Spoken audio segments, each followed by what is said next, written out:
The term secondary nutrients has been used because typically these nutrients are required in lower concentrations than the macronutrients.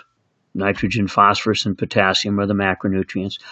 The secondary nutrients, calcium, magnesium, and sulfur, are required in higher concentrations than the micronutrients, and so they're called secondary nutrients. The third most common element taken up by many crops, not all crops, but the third largest nutrient in terms of uptake by many crops is calcium.